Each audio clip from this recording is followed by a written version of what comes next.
मेरे सभी ऑडियंस का मेरे चैनल पे स्वागत है। सबको वेलकम। आज का जो वीडियो है वो कुछ साइंटिफिक प्रिंसिपल्स पे डिस्कशन है। एक हम एग्जांपल देखेंगे, उस एग्जांपल पे कौन से प्रिंसिपल काम कर रहे हैं उसके बारे में देखेंगे, उस पर कुछ डिस्कस करेंगे और लोग एक्चुअली में क्या सोचते हैं कि किसके वजह से ये एग्जांपल हमें दिख रहा है और एक्चुअली में क्या होता है, हम उन चीज़ों पे कुछ विमर्श करेंगे। लेकिन शुरू करने से पहले मैं आपको वो एग्जाम्पल दिखाऊंगा। वो एग्जाम्पल कुछ नहीं, मेरा एक टैलेंट है जो कि बहुत लोगों के पास होगा, बहुत खास तौर बहुत लड़कों के पास होगा, क्योंकि हम जब पढ़ते नहीं थे तो हम बुक्स घुमाया करते थे ऐसे। देखिए बुक घूम रही, कितना मस्त घूम रही है। मैं ऐसे में कई मिनट तक घुमा सकता हूँ, 2-3 मिनट तक भी घुमा सकता हूँ, 3-4 मिनट 5 मिनट तक भी घुमा सकता हूँ, जब तो मेरी उंगली दर्द ना करे तब तक इनफैक्ट घुमा सकता हूँ। तो लेकिन भाई घूमती कैसे है ये किताब? बहुत लोग बोलते हैं, जो कि ज़्यादा दिमाग लगाने वाले लोग होते हैं, बोलते हैं भाई तू अपना हाथ सेंटर ऑफ मास पे रख रहा है और घुमा ले रहा है, इसमें कौन सी बड़ी बात है। तो फिर मैं उनको बोलता हूँ भाई ठीक है, किताब ले तो घुमा मत। घुमा तो फिर तो और कठिन हो गया सेंटर ऑफ मास के हिसाब से। तो भाई सेंटर ऑफ मास में खोज, अपनी उंगली को रख और ऐसे रखे रहे, देखते हैं भाई तू कब तक ऐसे रखे रह लेता है। हाँ? कभी ना कभी तेरी उंगली घसकेगी, हवा चलेगी, गिर जाएगी। तो एक कंट्रोल्ड एनवायरनमेंट में रह के तो कर सकता है, लेकिन ऐसे बाहर जाएगा, हवा चल रही है, कोई आएगा तो उसको थोड़ा छुएगा तो तुरंत गिर जाएगी। लेकिन घूमती हुई किताब को तो बैलेंस कर सकता है, इसको बैलेंस नहीं कर पाएगा। फिर एक बहुत महान दिमाग वाले लोग भी आएंगे जिन्होंने भाई मैकेनिकल इंजीनियरिंग पढ़ी हुई, जैसे मैंने भी पढ़ी है मैकेनिकल इंजीनियरिंग। मैं इनफैक्ट एनआईटी वारंगल का स्टूडेंट रहा हूँ, वहाँ मैंने बीटेक की मैकेनिकल इंजीनियरिंग से।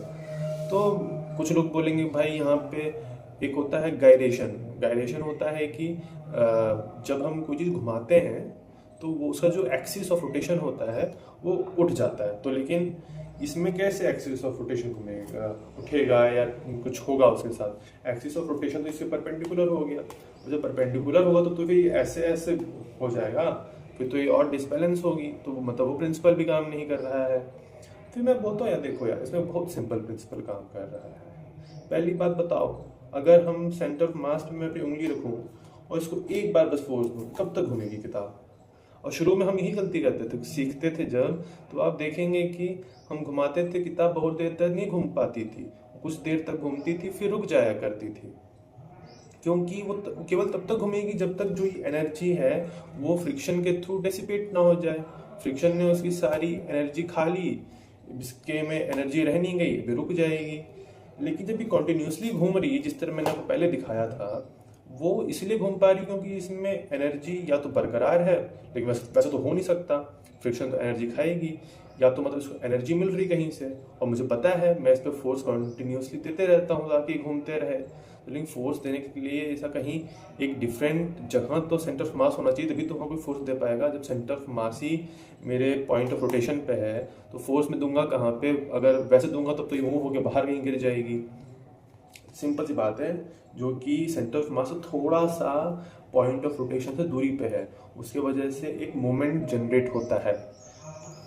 अगर मैं फोर्स यहाँ जो देता हूँ उसकी वजह से घूमती है, और एक दूसरा मोमेंट आता है जो कि ग्रेविटी इस पर डालती है, इसका जो वेट है वो इस पर डालता है ग्रेविटी की वजह से, उसकी वजह से गिरती है। और फिर बोलेंगे हाँ वही, यही बात बहुत इंपॉर्टेंट बात है कि भाई फिर गिर जाएगी।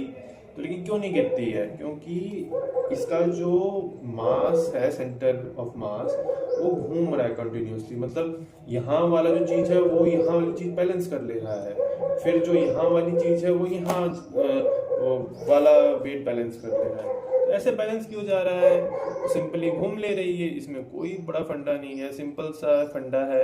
हमने तो एक ही फंडा है इसमें, मोमेंट का फंडा, जिसकी वजह से घूम पा रही है। मोमेंट की वजह से जो हॉरिजॉन्टल फोर्स है उसकी वजह से घूम रही है, और जो वर्टिकल फोर्स है वो डिफरेंट डिफरेंट जगह पे क्योंकि घूम रही है, इसका सेंटर ऑफ मास एक जगह नहीं है, वो आपस में एक दूसरे को बैलेंस कर ले रही है, कैंसिल आउट कर दे रही है, जिसकी वजह से कंटिन्यूसली घूमते रह रही है।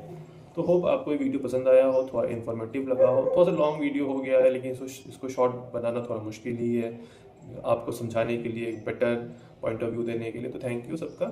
ऐसे ही इंटरेस्टिंग वीडियोस के लिए मेरा चैनल को सब्सक्राइब करें, इस वीडियो को लाइक करें और बेल आइकन ज़रूर दबाएं।